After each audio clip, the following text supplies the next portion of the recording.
move this and then realize, oh, if I'm going to say something, I actually need it here. Yeah, because usually with it's just me in class, I don't have it here.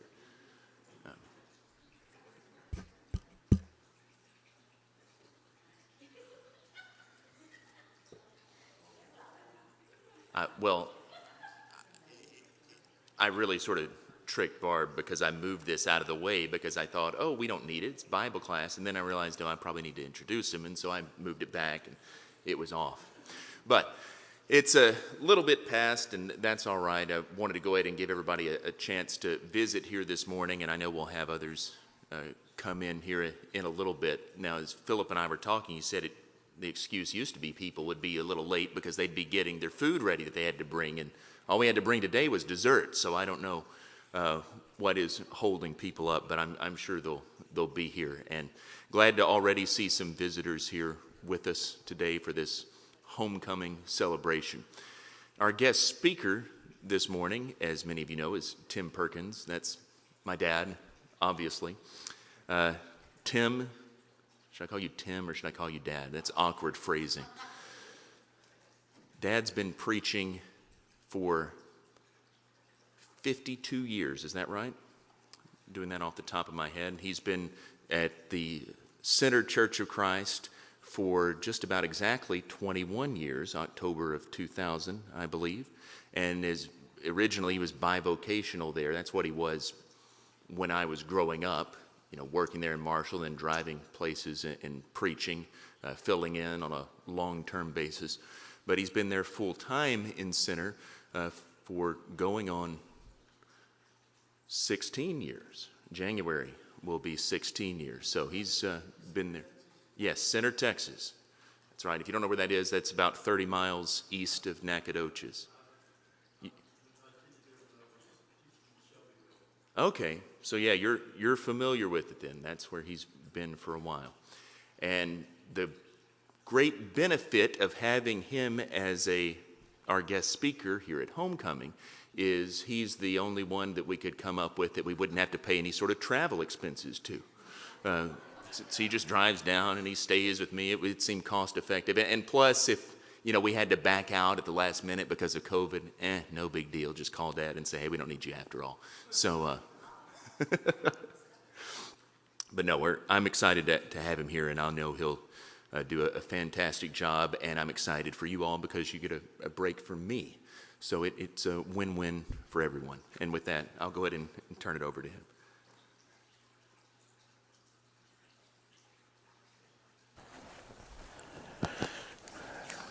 Son, with the fact that you and I are the third and fourth generation of preachers in our family, I'm not sure how much of a break this is really going to be. When Matt, our younger son, was preaching at Appleby for about 4 or 5 years while he was going to college, there was a lady there. My dad preached at Appleby for 11 years while I was growing up. And then I preached there for 4 years when the boys were young. And then Matt preached there for 4 years while he was in college. And this lady that had been there through my growing up years, when one Sunday morning she came out and she said to Matt, Matt, I really, really enjoyed that sermon. I enjoyed it when I heard your daddy preach it. I even liked it when I heard your granddaddy preach it. And so anyway, I'm happy to be here. I've been looking forward to this, and I hope that after I'm finished with class this morning and I'm finished with preaching this morning, you'll say, well, that wasn't so bad after all. So it's good to be here. I want to talk about for a few moments this morning something that, we've been going through a series of lessons in Center on Sunday mornings and the sermons on Sunday mornings. We've been going through a series of lessons that I call the Misunderstood Church. And it's about 6 different lessons, or 6 lessons in that series. And it's about how easy it is for people to have misunderstandings.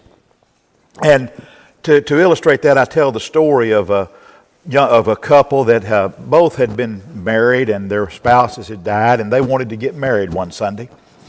And so they talked to the preacher and they said, what we would like to do, we've gone to church here, everybody here has known us. They are those who insist that we have absolutely no need whatsoever for the Old Testament.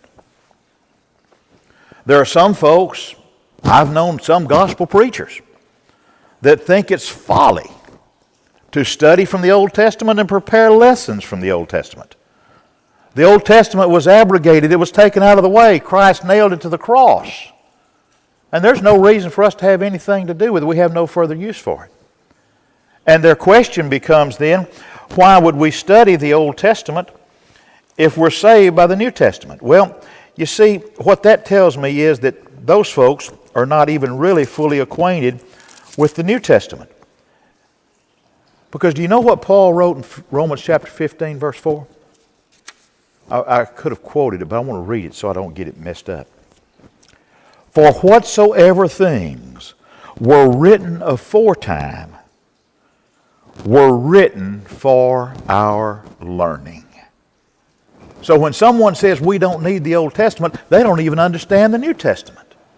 Whatsoever things were written aforetime were written for our learning. Now, it is true beyond the shadow of any doubt. The Old Testament has been abrogated. It's been done away with. The old law of Moses has been completely abolished. That is a fact. It's declared over and over and over in the New Testament. It's actually said so plainly in the New Testament, it actually hardly seems possible that anyone could hold the idea that the law is in any way binding on us today. In Romans 7, verse 4, here's what Paul said. Brethren, you also are become dead to the law by the body of Christ, that you should be married to another, even to him who is raised from the dead. And then in Galatians 3, verses 16 through 19, what does that tell us? It tells us that the law was added until the seed should come. And the seed was Jesus Christ. Now, to those same people, in Galatians chapter 3 and verses 24 through 25, here's what Paul has to say. Wherefore, the law was our schoolmaster to bring us unto Christ, that we might be justified by faith. But after that faith is come, we're no longer under a schoolmaster. The word schoolmaster there actually compares in a better way to what in our day and time we would consider the school bus driver. The law brought us to Christ. But once Christ is there, we don't need anybody to bring us anymore. The law was the schoolmaster to bring us to Christ. But after faith has come, we no longer are under a schoolmaster. And then in Ephesians chapter 2 and verses 14 and 15, Paul writes, For he is our peace, who hath made both one, and hath broken down the middle wall of partition between us, having abolished in his flesh the enmity. Listen to it. Even the law of commandments contained in ordinances, for to make in himself of twain one new man, so making peace. Jesus Christ abolished that law. He makes another very positive statement over in Colossians chapter 2 and verse 14. And here's what he says.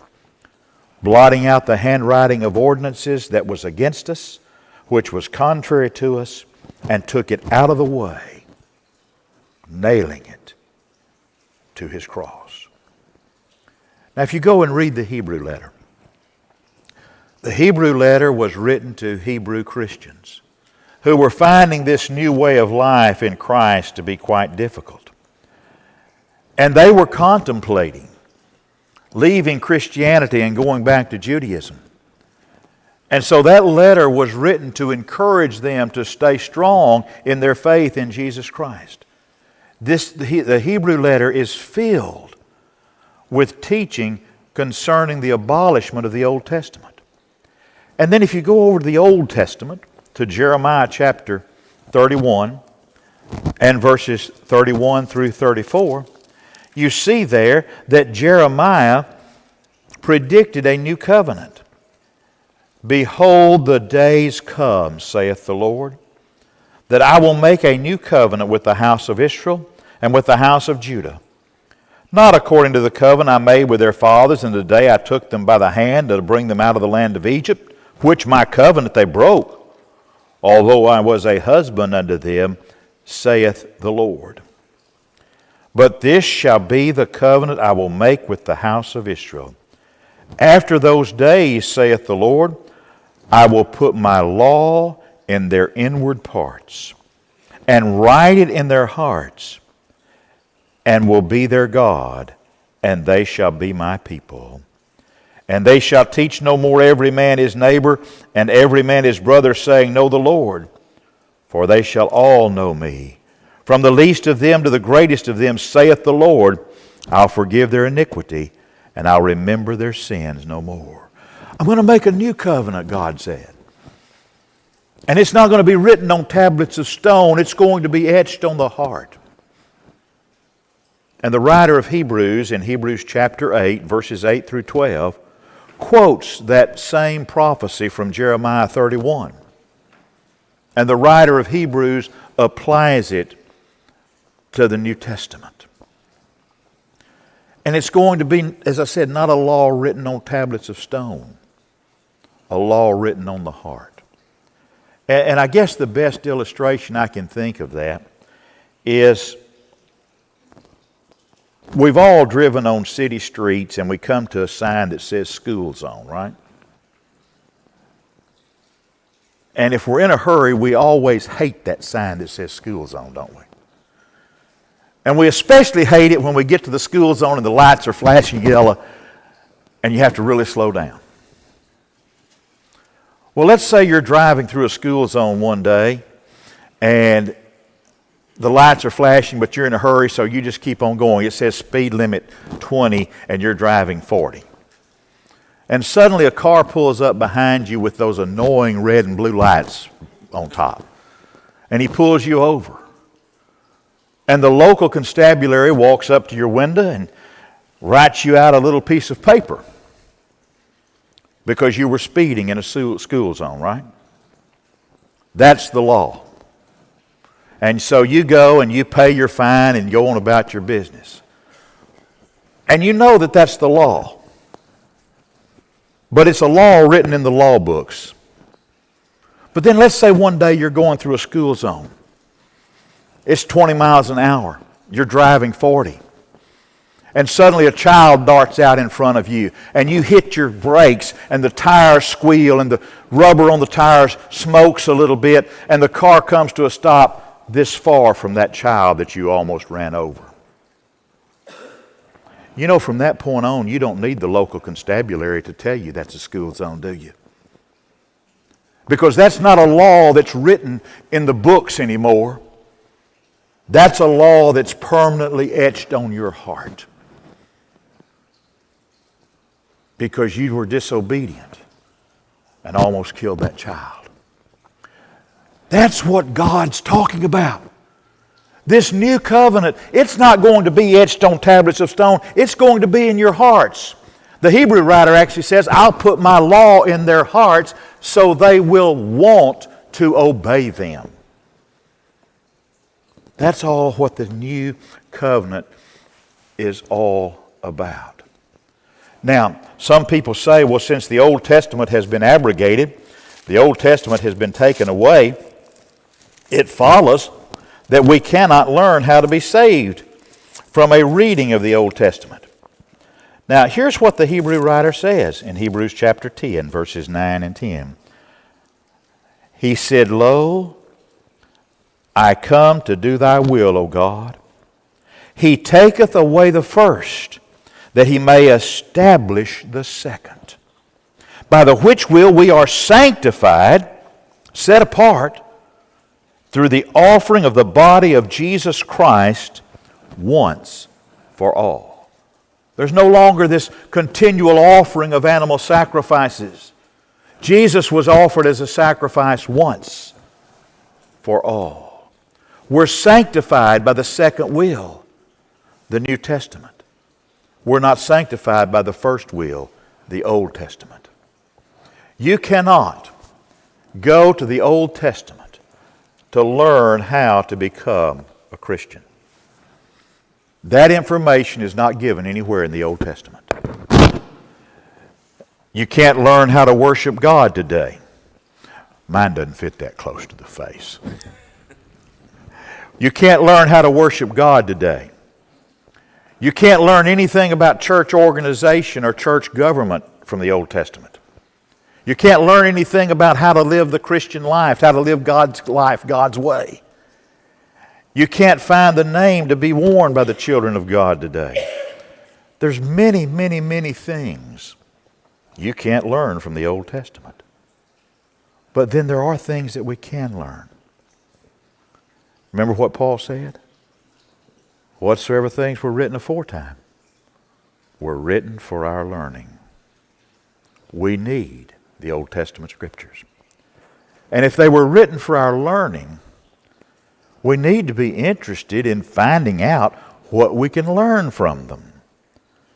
Because you see, the Old Testament contains numerous prophecies of Christ and this age. The birth of Christ, the life of Christ, the death of Christ, the burial of Christ, the ascension of Christ. Every one of those things is predicted in the Old Testament.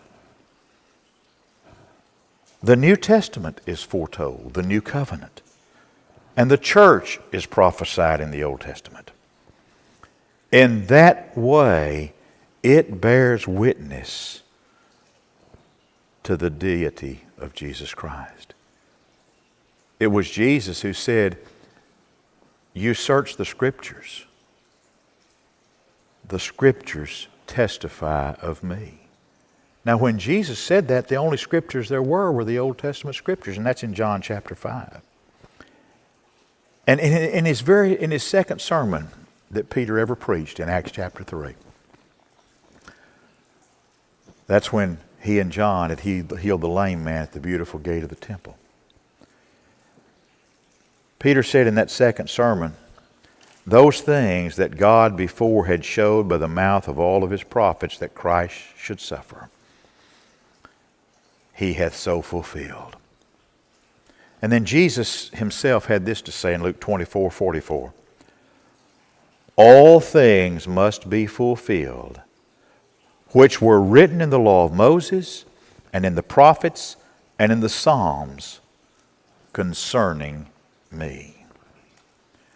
If we don't study the Old Testament, there are certain parts of the New Testament that have no meaning to us. If we don't study the Old Testament, we don't understand many of the truths revealed in the New Testament because they're based on the past. In the same way that many prophecies of the Old Testament point prophetically to the New Testament, many references in the New Testament point historically back to the Old Testament. For instance, in John chapter 3 and verse 14, you recall what Jesus says there?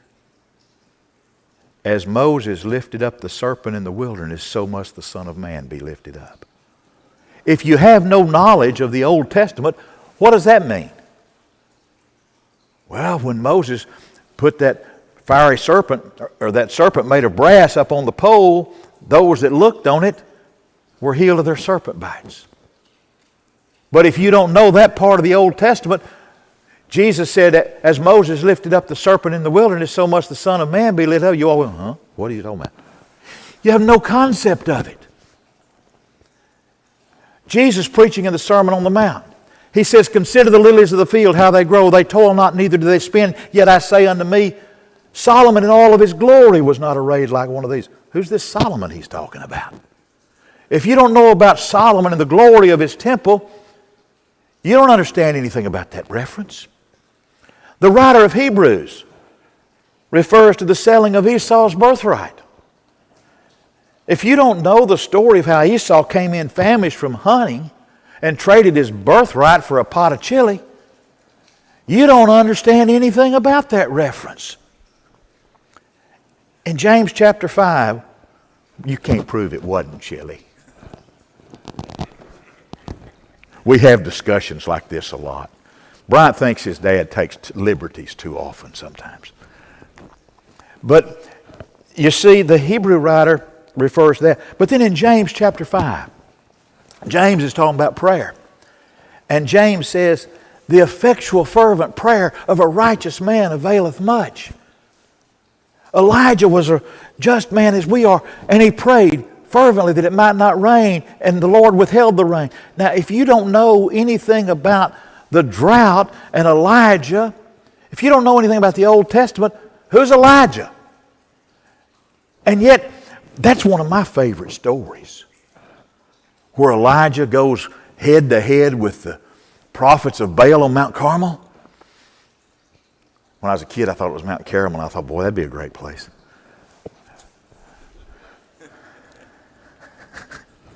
I can't help myself. But anyway, Elijah goes head to head with the forces of Baal. And they're jumping around, they're cutting themselves, and Elijah's making fun of them. He said, well, maybe your God's asleep, or maybe your God's on a trip. And then Elijah says, okay, my turn. And he pours water on the thing, and he pours water, more water. He just drenches that altar with water, and then he calls on God, and God sets it on fire.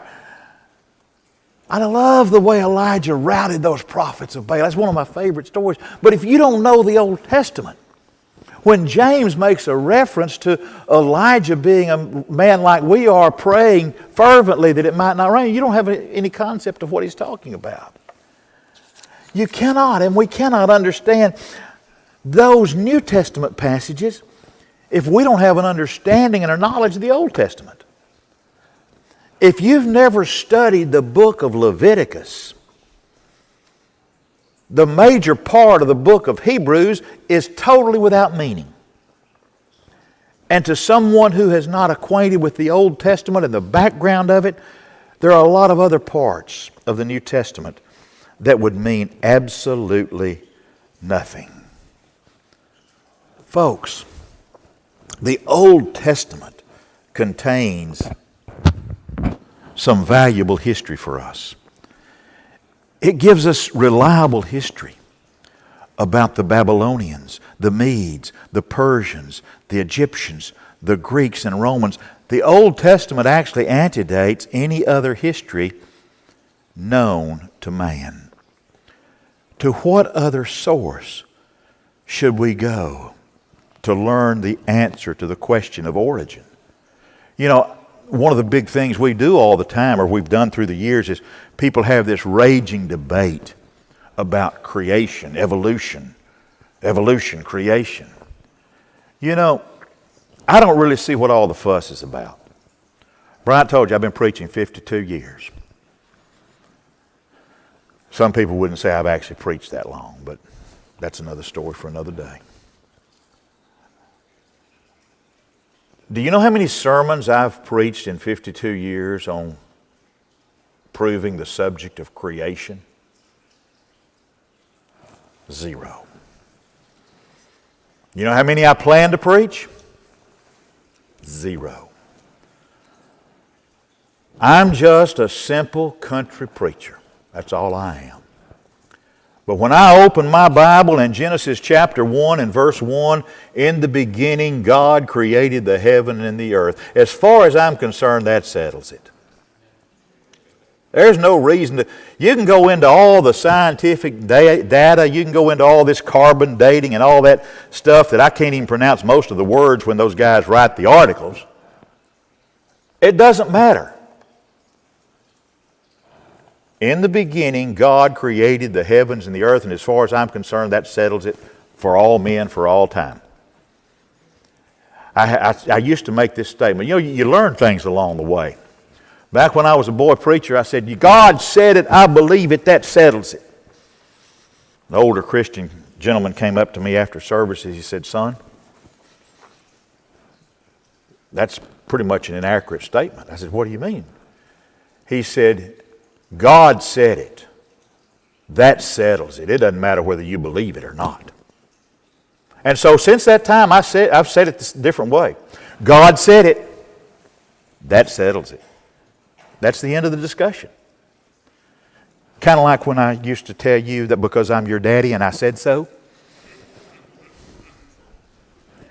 God said it. That settles it. If we didn't have the Old Testament,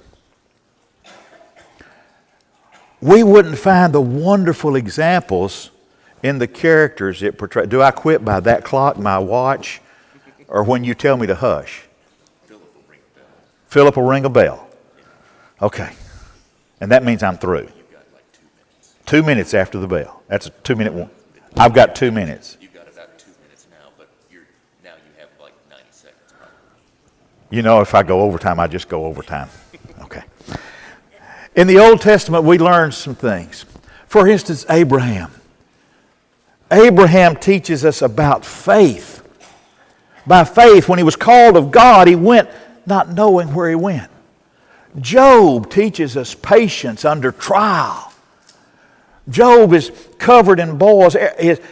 All of his material possessions are taken away. He's covered in boils from the crown of his head to the sole of his foot. And he says, "The Lord gives and the Lord takes away. Blessed be the name of the Lord." And the record says in all of those trials and all that tribulation, Job sinned not nor charged God foolishly. We see Daniel. He refused to eat the king's food that was offered to idols. And we see Daniel also praying to God. We see Daniel praying to God even after the decree has been issued. And he's thrown in the den of lions, and those lions turned into kitty cats that night for Daniel. You see, Daniel shows us how to be brave. Daniel shows us how to be courageous. Job teaches us patience. Abraham teaches us faith. Jonah teaches us about prayer. God spoke to Jonah and he said, "I want you to go to Nineveh and preach." Jonah says, "I don't want to go to Nineveh to preach." So he gets on a boat and heads the opposite direction. And the boat is tossed by the waves and they throw Jonah overboard and he's swallowed by the great fish. And I love the way the Bible is a master of understatement. Because if you read the text, what does it say? That Job prayed. You think? In the belly of a fish, you think he might have prayed a little bit? I guarantee you, that was the most fervent prayer any man has ever offered when Jonah's in the belly of that fish. We read all of that and learn all that from the Old Testament. The Old Testament is the inspired Word of God. It wasn't given as a permanent measure. It was only given until Christ should come and take it out of the way. And since its abrogation, it is no longer binding upon the people of God. We need to learn all that we can from it. But remember, there's some things we can't learn there. We can't learn how to be saved. We can't learn how to worship God. We've got to come to this side of the cross. We've got to come to the New Testament. I'm going to quit. And that way, I'll still be a hero. Thank you for being here this morning. I appreciate your patience and I appreciate your attention.